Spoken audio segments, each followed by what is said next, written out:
we have a lot of good songs. You talked about a particular one. So can you please tell us more about it? We have sharing with us Samir Bennis.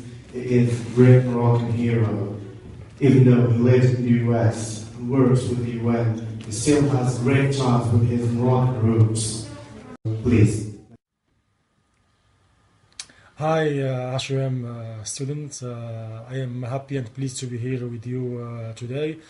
First of all, I would like to thank you for inviting me and allowing me the opportunity to be among you. Although I am not present with you physically. Well, first of all, I introduce myself. My name is Samir Bennis. I work at an Arab mission at the United Nations. And at the same time, I am the co-founder and the editor-in-chief with Morocco World News, which I founded with my brother Adnan Bennis in May 2011.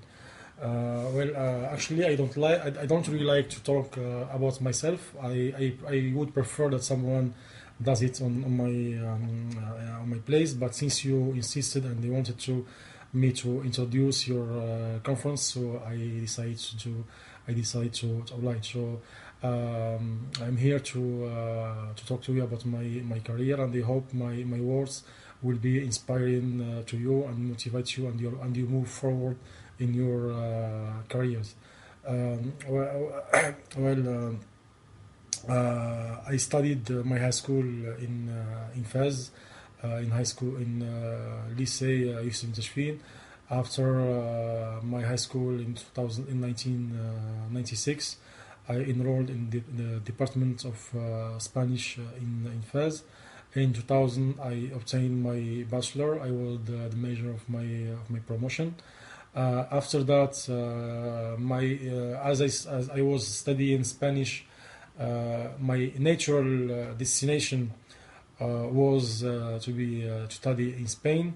But I wasn't lucky at the time to have a scholarship because between 2000 and 2003, the relations between Morocco and Spain were going through their worst period, which caused all cooperation programs to be halted at the time. This prevents me from having a scholarship from Spain. And since I had to do a lot of paperwork and wait at least for a year before I could enroll in a Spanish university, I just decided to go to France, where things were easier. So 2 weeks after I graduated, I went to Toulouse. I got in touch with the French professor, and we agreed on subjects of my DOA, which is now equivalent to the master. I enrolled there in 2000. In September 2011, I obtained my first DOA.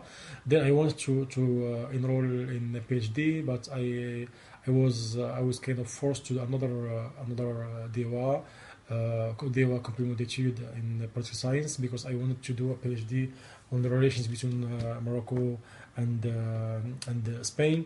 I did that, and between 2000 and 2005, I obtained my PhD in 2005. During the years I spent in France studying, my life was not that easy, because since I did not have a scholarship, I had to work very hard and to do some odd jobs in order to pay my studies, because since I was over 24, I did not want to be still be a burden for my parents. So I had to work in McDonald's. I worked in in apple picking in some vineyards. But my goal and my focus my priority was to finish my PhD as soon as possible.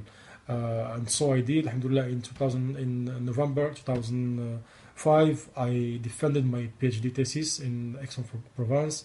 I got it with honors, and then for the first time in my life, I got a scholarship. It was in between January and April 2006. I got a scholarship from the Spanish government. to do a post-doctorate. I did this post-doctorate in the diplomatic school of Madrid. It was I finished it in April 2006. After that, I went back to France and I tried to find a teaching position in some universities, but my attempts were not successful. And since I did not want to waste my time and they had a plan B, I decided to go to do another master in diplomacy in Paris and in the Centre d'études diplomatiques et stratégiques de Paris. This was between September 2006 and July 2007. And before I did that master, I never thought that that step would have a lasting impact on my life and would be a turning point in my life, because thanks to this master and thanks to this step, I came to New York and I stayed. I came to New York. How I came to New York? In that master, we had a 5-day trip to New York, to the UN, study trip to the UN. We came here in March 2007. Within this that's 5 days, I was able to obtain an internship with the United Nations. I spoke to a woman and she told me that I could start an internship with her. But here I should point out that working hard and having priorities is very important in one's career, and also having some sort of confidence in oneself. In that when I approached that woman and told me and asked her about an internship, she told me, do you speak French? I said, yeah, of course I speak French. She told me, do you speak English? Although my English at the time, my skills in English at the time were almost inexistent, were very poor. I told her yes, but since I had to start my internship also 8 months after I spoke to her, I kind of lied to her just to get the internship, because I was confident enough in my abilities, and I was sure that if I work hard, I would be able to communicate in English in the day when I start the internship, and being in New York would help me to improve and be able to work to fully work in English. So I came. When she told me yes, I just decided to work every day and night to improve my English skills. And thank God I succeeded, and I came here. I started the internship, and imagine that I came here. I was 30 at the time, and I had to work for 9 months for free. Although I already had the PhD and the 3 masters and all other things, but here here is the secret. When you want to do something new, to achieve a goal, you have to know that you have always to pay a price, and you have always to sacrifice something, and you cannot achieve anything without giving, and you have always to take a risk. So for me, it was like a gamble. I had to take a risk. I left everything in France, and I came to New York. I came to succeed and try to prove myself and obtain a job in diplomacy. So thank God, I worked very hard for 9 months, and then I obtained my job. And the day when I signed my contract was on November 4th, 2008, the same day when Obama was elected, and I started on the following day. Now I work at an Arab mission to the United Nations until now, and in 3 years after that, in 2011, in May 2011, I decided with my brother Adnan to launch a news outlet in English about Morocco and North Africa. But when we decided to launch it, I can assure you that not many people were enthusiastic or encouraging with us. So many people we approached were quite dismissive and told us, no, there is no way you would succeed, who would read you, etc. But we were confident enough, and we were sure that if we work hard and we could make it. So here, just an advice to you: never listen to everybody's advice. Sometimes some people, who are negative, when you ask them about something, their outlook on life is basically negative. So they will never encourage you. Try to surround yourself with people who could give you more positive energy and be encouraging to you, and who can tell you, go for it. Believe in yourself. You can succeed as long as you work hard, as you are perseverant, as long as you put your heart in what you are doing.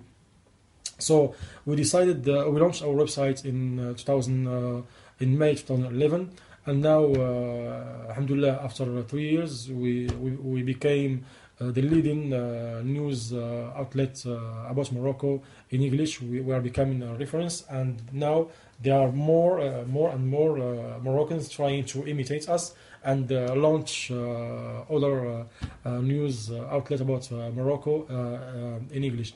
My advice to you is that when you want to do something, just go for it. But before going for it, you need to have to set your goals, and you need to set your priorities, because reaching a goal means that you have to have priorities, and you have to know that the path towards achieving this goal is not always easy. You have always to make some sort of sacrifice, like depriving yourself of sleep, depriving yourself of going out with friends very often, depriving yourself of seeing your family, and this kind of things. But if you are disciplined and you work hard, these are the key words for success: discipline, working hard, and perseverance. But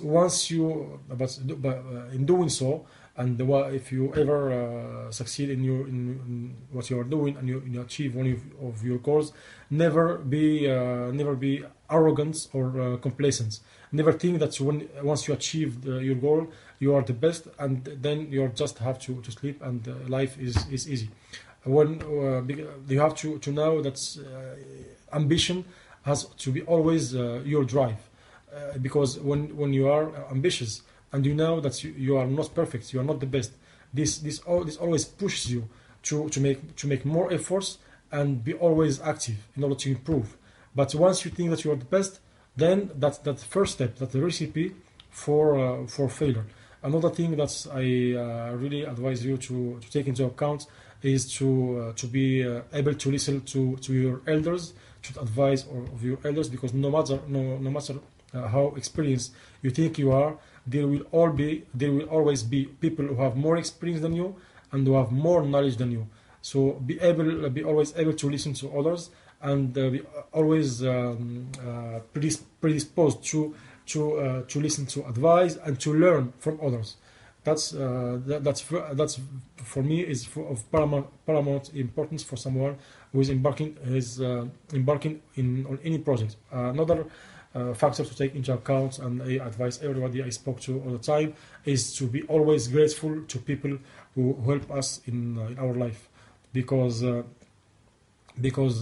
you will always need someone to help you in any capacity. But one of the qualities that one should have is to be always grateful to people who help you, and always thank them and mention them. And once you are in some kind of positions, try always to help others. I really hope. I think I'm gonna stop here. I don't want to be long. I wish I was with you there. I think I could have some sort of interaction, discussion with you, but I'm gonna settle for that. I wish you very good luck in what you are doing, and I wish you success in this conference. Thank you another time thank you again for inviting me.